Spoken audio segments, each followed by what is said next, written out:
that is the major flaw in AI, which is good for the world because it says there still needs to be a human in the loop to verify the information that's coming out of those responses.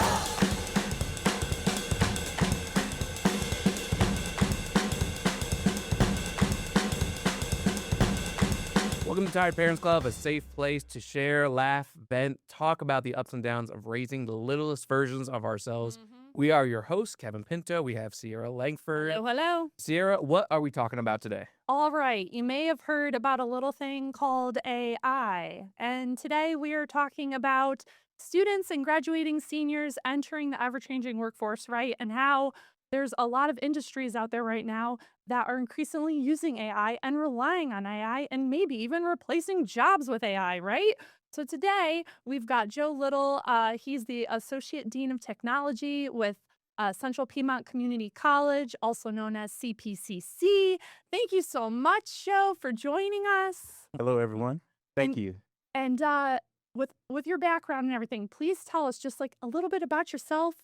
What brought you to CPCC? Um, And yeah, I can get into it. So Joe Little, Central Piedmont Community College. I like to start off by telling people since we're in Charlotte that I'm a born and raised Charlottean. amazing, Yeah, I'm one of those so unicorns. rare. Yes, I'm one of those unicorns. I predate Uptown. It was downtown when I was here as a little Ooh. baby. So that I can tell you legit, I'm a Charlottean. So what got me to Central Piedmont Community College was a journey that started with the United States Army. I was a communication specialist back between 1999 and 2003. So Wow. right before 9/11 and that world-changing event. I got out of the Army due to an injury. Went to Central Piedmont Community College for my 2-year degree in network administration and support back between the years of 2004, 2005. Actually, walked the stage in 2006 because we didn't have winter commencements back in that day. And then worked at the ITS help desk for a part of that career. So even after I graduated, I stayed connected to the college because Central Piedmont does that to you, right? Once you, Mhm. the key word in that name is community, and we're all about building community and supporting our community here in Charlotte and surrounding areas, and connecting with people and making sure that they can change their lives for the better. So what that college did for me, and I'm very proud of it, is I got my 2-year degree. I got some industry certifications. I was able to get a part-time job with the college, first at the ITS help desk, then as an adjunct instructor teaching cybersecurity courses, worked a full-time job in the industry while doing that here in Charlotte. The company was based out of Chicago. It's been bought out since then. Startup company got me a lot of quick hands-on experiences. And then I worked for a managed service provider here in Charlotte as well, and was hired to teach full-time in Central Piedmont back in 2011 and have been full-time with the college ever since, getting promoted to associate dean back in 2021. So, Amazing. Wow. So thank you. you've just worked your way up the Yes, yes, entire time. yes. So tell us about this AI program that CPCC offers. Yes, so we have a now 2-year artificial intelligence degree program, and also has a certificate along with it. So depending on what your skill set desires are, you don't have to Mhm. sit for the entire 2-year degree program. You can do the fundamental certificate if you so choose, and then decide to major in the 2-year degree pathway beyond that if you desire to do so. Um, the one thing we're proud about it to date is that we've already got 7 graduates out of that program, and it doesn't really turn 2 until August. So we've already Mm. been through the graduation process for 7 individuals, 3 in the spring, I'm sorry, 3 in the fall of 2025, 4 in the spring that just completed their degrees 2 weeks ago. Wow. So I know we did a story with you a couple years ago about when this was starting up. Mhm. And you were doing 50 applicants or 50, you could have 50 students. You had 56 applicants. Right, 50 Um, were on the wait list back, I think, when we last talked, yeah. correct. So has that grown? Yes. Where are you guys at now?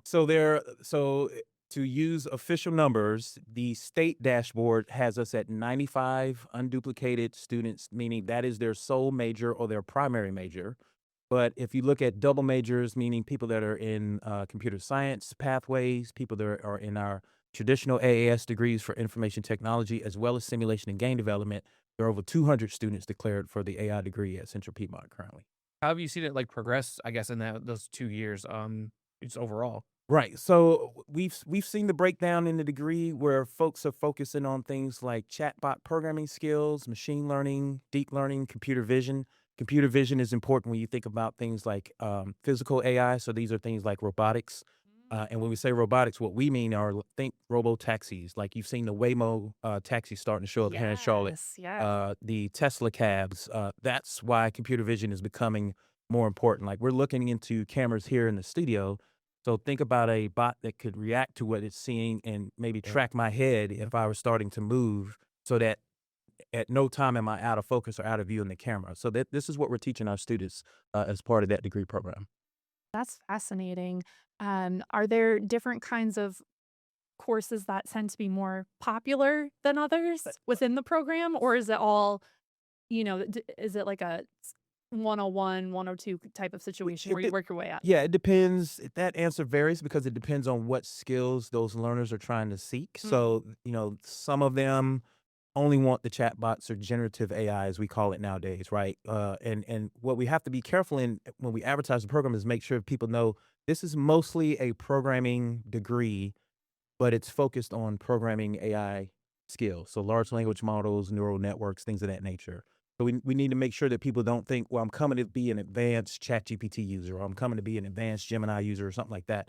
No, you're coming to learn how to build the back end infrastructure that is artificial intelligence. So that, and Oh, we make sure we wow. say that clearly in our information session. Like, please don't think you're going to be living in ChatGPT in all your assignments. That's not what this is. No, you're not going to become a glorified Right. Yeah. Yeah. user. Yeah. There is prompting, there's prompt engineering and all those things, but it goes Mhm. well beyond that. Mhm. And what types of careers, you briefly mentioned it, what types of careers you see your students kind of get into after taking these programs? It's a mix. So Mhm. it's those AI specific jobs that companies are starting to look into now. So it's your AI engineers, it's machine learning, it's computer vision, a lot around data analytics and data science, because that's where we're starting to see AI being used as a tool to augment the work. Those redundant tasks. Hey, I want to pull a report on XYZ and give it to the C-suite to kind of make a business decision, something like that. But then it's traditional software development roles as well, because you can use AI to augment your code to, help you debug, etc. So that speeds up the work. And that's another place where people are starting to get into the conversation about, well, is AI going to take my job? No, but it will augment your job. And if you Mm. don't know how to use it to augment your job, you may find yourself replaced with somebody who does have that skill set. Mm. Yeah, so I'm thinking of the workplace as well, right? This is always going to be a back and forth. I feel like, and I'm sure you already know all about that by now. I guess the workplace, something we talked about yesterday, even. Is that going to take away the interactive workplace? We work in a newsroom. We're constantly always running Talking to around each and stuff other. Yeah, talking to each other, yelling stuff out. It's nuts in here sometimes, I, but I would I wouldn't blame AI for that so much as I would the recent pandemic. Being that a lot of people have gotten used to a hybrid or remote work environment, and AI was, even though AI has been around for half a century, um, we didn't start the hype game on AI until the last 5 to 10 years, right? So, but we were already in a Zoom or Microsoft Teams, you pick your flavor of teleconference environment prior to the explosion that has been AI for the last 5 years or so. Yeah, so I guess COVID sped up Right. AI, I guess, or the Well, advancement of it. well, yeah. Well, it In a weird way, yeah, right? yeah. So, that worldwide events like pandemics, wars, etc., Mhm. will fundamentally change the way we do business moving forward, because, COVID did that, right? So it forced us into a lockdown for 18 to 24 months, depending on which country you're living in. Mhm. And then because of that, you were forced to use tools that you were otherwise hesitant to do so prior to the pandemic, right? A lot of businesses didn't want their data in the cloud prior to 2020, because if it's on site, I have control of it. I can see it. If something happens, I can go unplug a cable or whatever, and we're fine. If it's in the cloud, I got to be very trusting. I got to make sure I have SLAs. I got to make sure I have agreements to say who's backing up this data, who's got access to this data, how do I control the identity access management and all the things that are the pieces around cloud controls, cloud security, etc. AI was not even in that conversation during the pandemic, even though it was starting to come on the scene. While we were in lockdown, folks were starting to use ChatGPT for prompting it to do homework, whether they should have been doing that or not. Mhm. But Yes, that let's was talk about the ethics of, right, right, using right. AI. So yeah. We wanted to ask you. I know you have an ethical portion of this class? What really goes into that course? So our computer ethics course is really focused on helping students understand the why and the why nots, how, when and where you want to use artificial intelligence, helping them understand things like biases and discrimination and all the things that could be built into a large language model or a personal model that is built by someone, because AI is only as smart as the data that you give it, right? Mhm. So if let's strip the politics out of the conversation. Just go. Let's talk about food, right? So people come to Charlotte to eat all the time. We have a large restaurant um kind of environment here. Yep. So if I wanted to build a model and say, hey, let's build a model that's going to be serving the people that want to find the best restaurants to eat at. If I build it, I'm a steak lover. So my model may give a preference to steakhouses versus somebody who wants to find Italian or French dining, French cuisine, or seafood or whatever the case may be. So that's an example of bias that's built in unintentionally, because it just I'm like, hey, make sure you mention places like Steak 48 or Del Frisco's or whatever, because I love to eat at those places. But Mhm. I'm shortchanging the folks that want to see Chinese or Japanese or what, like, where's the best soul food place in the city or whatever the Mhm. case may be. So, that's what our ethics course is. Try to encourage students to stay away from is that even when you're not thinking about your human desires, your human biases, you could very easily code it into your model because you're thinking about the things that you like or dislike versus what is best for the greater good, the greater economy, whatever the case may be. And Fascinating. we have younger kids, right? Yes. So, I mean, I guess, should we be integrating this earlier? I mean, obviously, parents are gonna have their own thoughts on it. I'm always nervous, like, is my kid actually learning, or are they taking a very quick shortcut using AI and then they're just gonna wash it away? Well, that question is at the heart of it. You should always be thinking ethically in every decision, right? Like we should as human beings should always be concerned about how my actions will impact my neighbor, right? Mhm. When I'm driving down the road, road rage is a thing. But if I decide Here in to, Charlotte? What? Yeah. You know, I am guilty. I'm lying a lot. well, I mention it because you think about AI's impact on transportation and ethical decisions, right? So, would you want a driverless vehicle to have in its code the ability to strike a person in its decision making, right? So if it's going to slam into a wall, or if it's going to avoid the wall and maybe not damage itself so much and protect its passengers, but the risk is it could run over somebody, would you even want that in an AI code, or would you want to say, hey, I need you to slam into the wall each and every time, because we never want a robot ever having in its code that it's okay to kill a human being. Mhm. Right. So these are some of the questions that we have to start considering as we start deploying artificial intelligence in the physical sense, right? So we're beyond generative AI, we're beyond agentic AI, where now we're having AI augment the jobs, right? That's what AI agents are used for. Mhm. And now we're getting into self-driving or driverless vehicles where, supply chains are using AI to deliver packages, drones that are being monitored and redirected by AI are being used in supply chains and to deliver packages and all the things. So these are the types of questions that we propose to our students. We have Tech Week events. One of our professors, Dr. Fraser Smith, did a "Would you pull the lever?" Question on this very topic. It was a very popular discussion about, like, again, would you want artificial intelligence to make a decision that could ever be concerned with uh, harming or killing a human being? Like, think about the movie I, Robot as an example. That's my first thought every time, right? With AI kind of going into all different kinds of careers at this point, do you think that at this point it's maybe gone too far as to where it is? Or what is your thoughts on that? As like, if are there students that feel, I guess, wary as they head into this, you know, new kind of environment Well, where we see AI, taking away certain jobs because, you know, the corporation has said like, okay, we've got this AI technology that can now do these certain entry level positions. Mhm. Like, do you think?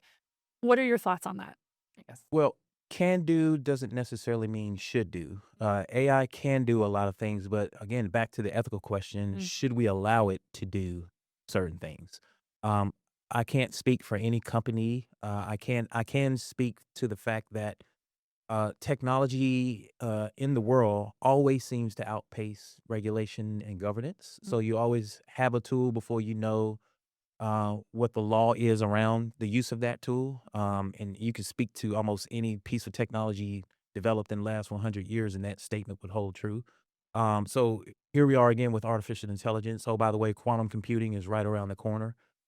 So those two technologies are going to be tied together. Good thing is it's going to significantly increase healthcare in the country, in the world. There's experiments being done right now with quantum computing around cancer treatments Mhm. and all the wonderful things. But on the other side of it, here comes cybersecurity. Like, what does quantum computing do to encryption, to your ability to have virtual private networks, and like, what are we going to do in response to this new technology? Like, we're talking about AI, but quantum is right behind the curtain. Like, it's ready to be deployed. It's just a matter of, can we get the error rate down in the qubits? So once that happens, here we go again with a discussion around, well, we don't even have federal regulation on AI use yet. What are we going to do about quantum? Yeah, because we've created this thing that's now going to help us in so many ways, right? Right. But now we've Double-edged created, sword. yeah, Yeah. now we have all these problems. Now we have to figure out a way to combat it, right? It's like, kids using it for homework, right? Mhm. And that's something that people have talked about, writing their assignments and stuff like that. So now we have to figure out a way to, and we already have, right, to combat it and ask. Well, But now we're asking AI, hey, did a student write this, or well, did let you me write say, this? homework use in AI is not necessarily a bad thing. It's when. So if you're using it as a checker, Mhm. okay. If you're using it to do the work for you and you're missing out on the learning opportunities, and you don't That's understand the why the fear. comma, yeah, you don't understand why the comma belongs where it belongs, the period belongs where it belongs, etc., and you're letting the bot do it for you, that's where it's a problem. But if you're using it to provide the checking, to be that assistant, to help you in the learning process, help you with the equations, etc., now it's augmenting your learning, which is what you want it to do. You want it to augment the learning, not take over the learning, because then it defeats the purpose. Yeah, and that's kind of what I brought up to you earlier today. Even I was like, well, is it gonna make us dumber or is it gonna make us smarter? Because the idea is hopefully it's helping us learn, but are we just putting in blind prompts and seeing whatever happens? Like I still want my kid to learn, not just use that information immediately and then. Well, That's it. there is the phrase trust but verify, Mhm. right? So Yeah. AI does still hallucinate, even though models get updated, new technologies get deployed. Mhm. AI is still capable of hallucinating, which means it's capable of making up an answer for the benefit of wanting to satisfy the user. Mm.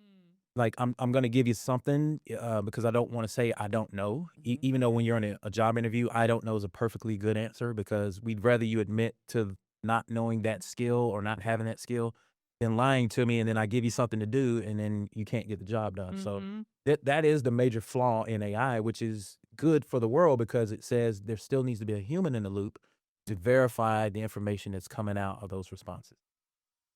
We have to take a break because that definitely is going to lead into the job conversation, I guess, for the future.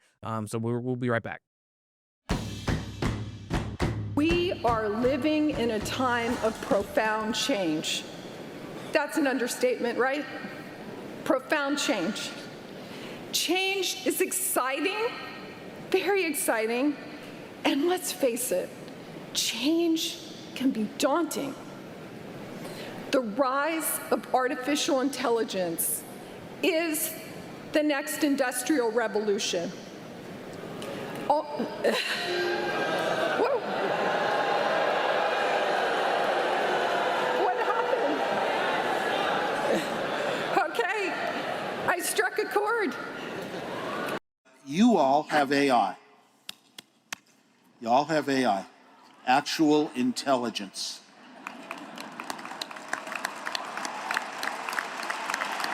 My entire life in the technical world, I've been following people that were trying to figure out how to make a brain, software, hardware, synapse chips. And I was at a company where the engineers figured out how to make a brain. Takes 9 months. All right, welcome back to Tired Parents Club. Obviously, we started with some of these clips. We will bring back Joe Little. I mean, what is your response? I guess first to the booing one. Uh, why Poor would lady. students? Yeah, I felt so bad for her. And there she is again. We'll bring She her just back up. really thought she had something. She's like, they're gonna love this. Why would students react that way? It's misinformation is part of it, right? There's a lot of misinformation out there about it. What I'm going to tell you is what has happened, like we were talking about before, is that Mhm. technology is outpacing regulation and governance. And so now we're in a situation where there was a lot of hype around it, like we were talking about during the COVID pandemic and things of Mhm. that nature. We were using it at home, we were using it for homework, et cetera, et cetera. But we have this infrastructure demand that's going on. Like, what do we do with millions of subscribers to all of these online platforms? Where is this data going to live? How are we going to implement it? And oh, by the way, how can we do this with, again, while considering the negative impacts of our neighbors and mitigating those negative impacts as much as we possibly can? So that's where we are in today's world. Like, AI is not going anywhere, but the True. question is, how do we reduce the negativity when it comes to community impacts, when it comes to building out the infrastructure that supports all of these online platforms? Yeah, and much like the other video, right, where the other students seem to be embracing it. Right. Right. I guess. So, I guess. So, what are those kids what are they just nervous about? I get. What do we tell our kids, even anyone graduating, who wants to know more about AI or scared of AI stealing their stuff? What do we tell them? So it's you got to break that up into three groups. You have your early adopters, right? Your tech heads who anytime something new comes out, they're jumping all Just over it, fully right? embracing it, yeah, all the way. Yeah. New iPhone, new Google phone, whatever their favorite tech is. Uh, they're always using the voice activated AI bots. Hey Alexa, Hey Bixby, Hey Siri. Mhm. They're just on top of it. Then you got the middle adopters who they don't want to be first. They want to kind of see how it plays out, but they are cautiously optimistic. So you can talk to this audience, you can have a conversation with them, you can give them the use cases, have that polite conversation about the detractors and how do we get ahead of these unintended consequences that we're starting to see impact the world.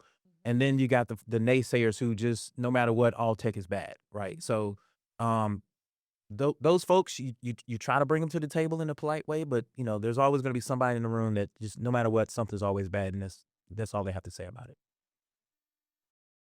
But I mean, just kind of going off of what you're saying, it sounds like we're living in a time where everything is changing so fast.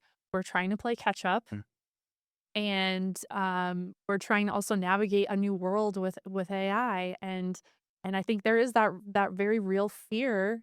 Students who are graduating, that really real fear of like, well, how do I fit into the world with all of this, and how do I make a living with AI existing? And so as you said, it's going to be an ongoing conversation, and it's not something that's going to go away. And how do we move forward with it? For sure. My best advice is just to use it, practice with it, have a conversation with it. I'm a history buff. I'll plug this in, like, so just ask it a historical question, and just see what kind of output it gives you. Mm. Just use it. Yeah, because I mean, our kids are gonna grow up with this, so this is a serious conversation for us, especially. I'm always like, well, is it once you go AI, you're not going back, kind of thing, right? Like, yeah, that's it, right? Because I don't know, how do you? Because you get into AI, you're locked in, you can't. You get trapped, maybe, especially at a younger age. And maybe that's just my mindset, which isn't necessarily a bad thing, right? I Well, don't think it's a bad thing. we should all take healthy breaks from technology, Hmm. right? Like when you're working at, stand up from time to time, get out of the chair, get away from the screen, go for a walk, Touch some grass. Yep. Do all those healthy things us human beings have gotten away from because of the digital age. So, yes, use it, but at the same time, use it in a responsible manner and stay away from those digital addictions and things like that. But yeah, take screen breaks and all that good kind of stuff. Yeah. Sierra, I ask you. I mean, this is something that you are going to introduce a little bit younger. Sometimes they're going to find out regardless, right? Hmm. I don't know when to do it. That's the thing. To introduce AI to Yeah. my child, probably a while. He's 3.5. Um, if we do have any screen time, I try to keep it to Miss Rachel and Love this, Sesame Rachel. Street and Bluey has become popular in our house. So trying to find like really slow paced, kid friendly with learning built into the show. That's what I'm doing right now. Kid But shows, right? yeah, kid shows, fun kid shows. But down the road, as you said, it's we can't keep them sheltered forever, and you don't want them to be sheltered. Okay, question. Yeah. Do you have smart appliances in your home? Yes. Yeah. So you do. you have AI in the Oh, it's home. definitely already there. Oh Yeah, yeah. yes. I know they're listening. Our phones are in our pocket, right? This is Right. So if they have access to a tablet or a phone, then they've got access. Like just hey Siri, and there you go. Now you're having a conversation. So It's really funny you say that. Sometimes just having a normal conversation with my name being Sierra, my phone will think yep. I Not hey, talking to you. Siri. Yeah. I'm not talking to you. right. Stop, Right. stop it. All right, Joe. 30 seconds. What's the biggest advice for parents that you have that are Did it again. against AI? So skepticism is healthy. That's not a bad thing. A parent's job is to protect their child and make sure that they are growing up in an environment that's best for them as a human being to be the best version of themselves they can be. That said, technology is changing the way the world works. It's changing the way jobs work. So therefore, they're gonna have to at some point be exposed to what artificial intelligence. Oh, there you go. I think that summed it up. Thank you, Joe, so much for joining us. I'm tired, friends. I'm gonna leave. I'm gonna go touch some grass. Okay, bye. Have fun.